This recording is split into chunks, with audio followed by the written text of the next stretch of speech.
राजू और समीर दो गहरे दोस्त थे। दोनों का बचपन एक ही गांव में बीता था, हरिपुर, जहां की मिट्टी में रिश्तों की सौंधी खुशबू थी। वो दोनों साथ में पेड़ों पर चढ़ते, तालाब में तैरते और एक ही स्कूल में पढ़ते थे।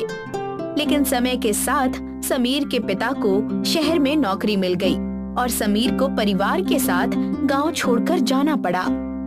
मुझे यकीन नहीं हो रहा कि तुम मुझे छोड़कर शहर जा रहे हो मेरे दोस्त। किसने कहा कि तुम्हें छोड़कर जा रहा हूँ? मैं तो बस आगे की पढ़ाई के लिए कुछ दिनों के लिए तुमसे और हमारे इस गांव से दूर जा रहा हूँ। लेकिन याद रखना कि मैं पढ़ाई करके फिर यहीं वापस आऊंगा। मुझे कॉल करते रहना, ठीक है? हाँ, टेंशन मत लेना, मैं तुमसे हर बात शेयर करूंगा। समीर की बात सुनकर राजू के चेहरे पर एक मुस्कान नजर आई और उसने खुशी खुशी अपने सच्चे दोस्त को विदा कर दिया। और देखते देखते सब बदल गया। शहर जाकर समीर और राजू के बीच दूरियां बढ़ने लगी। राजू यहाँ अपनी माँ और बाबा को खेती में मदद करता, वहीं दूसरी ओर समीर अब नए दोस्तों के साथ घूमता फिरता था। उसे धीरे धीरे शहर जचने लगा था। वहाँ की ऊंची इमारतें, गाड़ियाँ, मॉल, बड़े बड़े थिएटर्स ने समीर को मोहित कर दिया था और अब वो कहीं ना कहीं राजू को भूलने लगा था, जिससे राजू नाराज रहने लगा। क्या हुआ? तुम इतने शांत क्यों हो? कुछ नहीं पापा, वो मैं समीर के कॉल का इंतजार कर रहा हूँ, लेकिन बहुत देर हो गई, उसका कॉल ही नहीं आया। मैंने भी कॉल किया था, लेकिन उसने कॉल उठाया ही नहीं। हो सकता है वो किसी काम में फंस गया हो। राजू की मायूसी उसके चेहरे पर झलक रही थी, लेकिन वो कुछ नहीं कर सकता था। आखिर 4 दिन बाद समीर का कॉल आ ही गया और राजू खुश हो गया। हेलो समीर यार, तू कहाँ है? कितने कॉल किए तुझे और मैसेज भी किया था, लेकिन तू है कि किसी का जवाब ही नहीं देता। हाँ यार, मुझे माफ कर दे। मैं और मेरे दोस्त यहाँ के बड़े वाटर पार्क गए थे छुट्टियां मनाने। क्या वाटर पार्क? लेकिन समीर, मैंने तो सुना था कि वहां जाने के लिए बहुत पैसे लगते हैं, तो तुम वहां कैसे गए? सही कहा तूने, लेकिन हमारे पैसे तो मम्मी पापा ने भर दिए। क्या, सबके? हाँ, हम सबके। और पता है, तुम्हें यहाँ होना चाहिए था राजू। ये शहर सच में जादुई है। यहाँ तुम्हें हर वो चीज मिलती जो तुम चाहते हो। काश कि तुम भी यहाँ होते और हमारे साथ यहाँ वाटर पार्क में आते। मेरे मम्मी पापा तुम्हारे लिए भी पैसे जमा कर देते यार। समीर और राजू की बात हो चुकी थी। राजू को लगने लगा था कि काश उसे माँ और बाबा समीर के मम्मी पापा जितना पढ़ा लिखा देते और पैसे वाले होते, तो आज वो भी शहर के वाटर पार्क में जाता और बहुत मजे करता। उसे अब अपने गांव, घर और स्थिति से ईर्ष्या महसूस होने लगी थी। कुछ नहीं, यहाँ कुछ नहीं है। यहाँ कुछ भी नहीं है। ना अच्छा स्कूल, ना घर और ना वाटर पार्क। मुझे यहाँ नहीं रहना मुझे यहाँ। बेचारा राजू, उसका मासूम मन रोजमर्रा की जिंदगी से तंग आ चुका था। वो भी बाकी बच्चों की तरह मजे करना चाहता था, लेकिन अपनी गरीबी के कारण वो कुछ नहीं कर पाता। हर बार वो अपना मन मार कर जीता। अरे राजू बेटा, जरा यहाँ आना, ये हल उठाने में मेरी मदद करो। नहीं, मैं ये नहीं करूँगा। क्यों करूँ मैं ये सब? मैं छोटा बच्चा हूँ, मेरी उम्र मजे करने की है, वाटर पार्क जाने की है, ना कि हल उठाने की, समझे आप? राजू बेटा, रुको, कहाँ जा रहे हो? रुको। अरे, ये राजू को अचानक क्या हो गया? पता नहीं जी, हमारा बेटा कभी ऐसे बात नहीं करता। कहीं उसे कुछ तकलीफ तो नहीं हो रही? पता नहीं, लेकिन ये क्या कह रहा था? वाटर पार्क क्या होता है? राजू का ये अचानक भड़क उठना उसके घर वालों के लिए नया था। अब उन्हें राजू की फिक्र सताने लगी थी कि आखिर बात क्या है। राजू अब रोज अपने घर वालों पर चिड़चिड़ा हो जाता। वो काम करता जरूर, लेकिन उसका मन बार बार उसे कोसता कि आखिर वो शहर क्यों नहीं जा सकता, क्यों वो बाकी लड़कों की तरह आगे नहीं बढ़ सकता। राजू इतना गुस्से में था कि एक दिन वो दूर जंगल की ओर चला गया और अपने आप से बातें करने लगा। नहीं, मैं ऐसे यहाँ नहीं बैठ सकता। मुझे कुछ करना है, मुझे भी शहर जाना है। अच्छी जिंदगी जीनी है। माँ बाबा की वजह से मैं क्यों पीछे रहूं? जब मैं अपनी किस्मत खुद लिखूंगा, मैं पैसे कमाऊंगा और शहर जाऊंगा, वहीं पढ़ूंगा और समीर के साथ वाटर पार्क भी जाऊंगा। राजू अपने आप से बातें कर ही रहा था कि तभी एक मकड़ी बॉल उसके पैर के पास आकर रुकी। उसे देखकर राजू थोड़ा चौंक गया।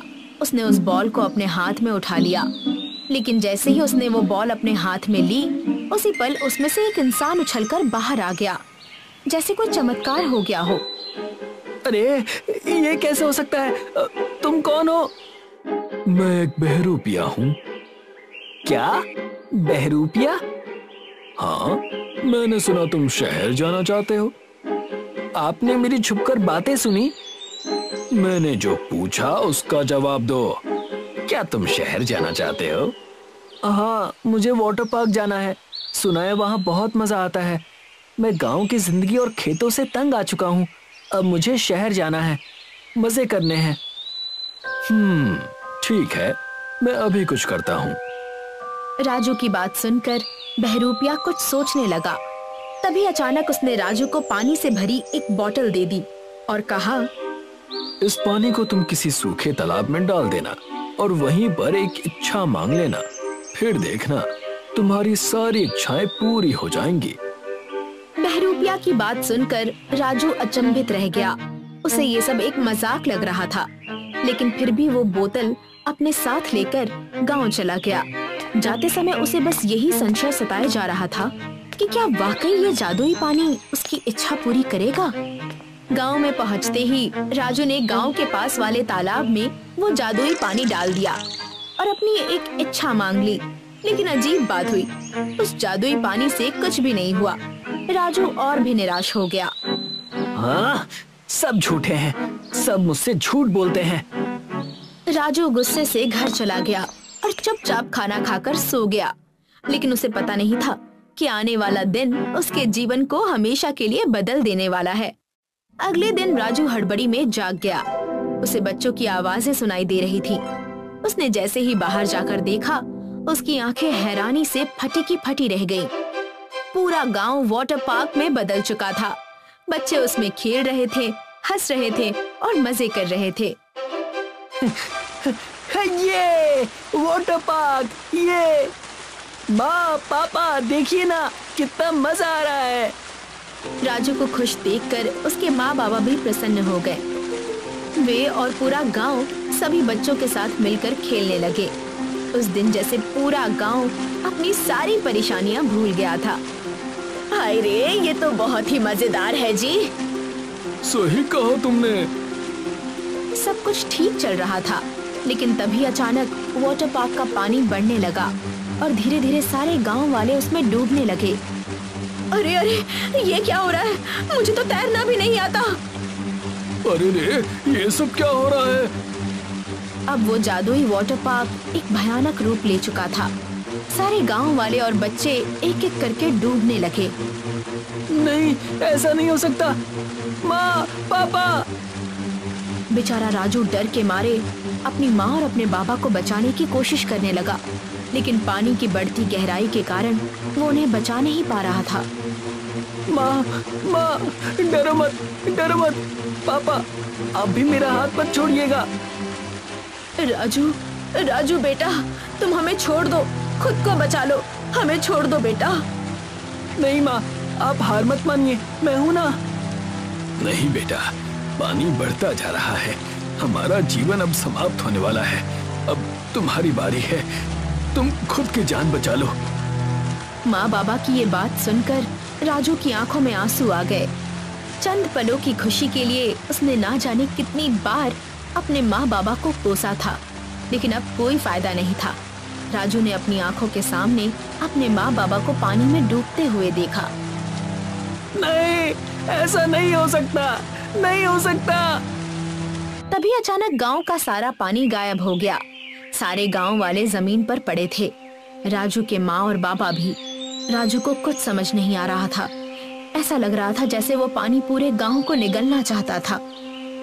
ये सब मेरी गलती है, मेरी वजह से ये सब हुआ।